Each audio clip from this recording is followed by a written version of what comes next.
તાપીથી સમાચાર સામે આવી રહ્યા છે, જેમાં એક યુવકે ગળે ફાંસો ખાઈ આપઘાત કરી લીધા હોવાની આખી ઘટના સામે આવી છે, જેમાં 20 વર્ષીય યુવકે ગળે ફાંસો ખાઈ પોતાનું જીવન ટૂંકાવી લીધું છે। યુવકે અગમ્ય કારણોસર આપઘાત કર્યા હોવાનું સામે આવ્યું છે, એટલે કે આપઘાત કયા કારણોસર કર્યો છે તે હજુ જાણવા નથી મળ્યું। તાપીના કસવાઓ ગામે યુવકે ગળે ફાંસો ખાઈ અને મોતને વહાલું કર્યું છે। 20 વર્ષીય આ યુવક જેણે ગળે ફાંસો ખાઈ પોતાનું જીવન ટૂંકાવી દીધું છે। જોકે પોલીસે આ ઘટનાને લઈ અને તપાસ હાથ ધરી દીધી છે। 20 વર્ષના યુવકે આપઘાત કરતાની સાથે જ પરિવારમાં પણ અત્યારે શોકની લાગણી જોવા મળી રહી છે। પરિવાર આક્રંદ કરતો જોવા મળી રહ્યો છે।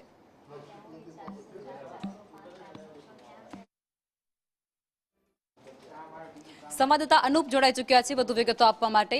અનુપ, તાપીની અંદર એક 20 વર્ષીય યુવકે ગળે ફાંસો ખાઈ લેતા આપઘાત કર્યો છે, સંપૂર્ણ વિગતો શું છે?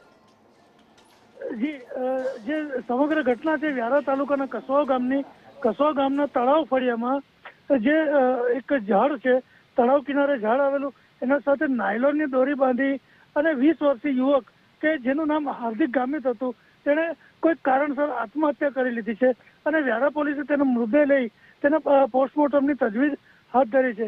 જો કે હાલ સુધી જે આત્મહત્યાનું કારણ અકબંધ રહ્યું છે। જી।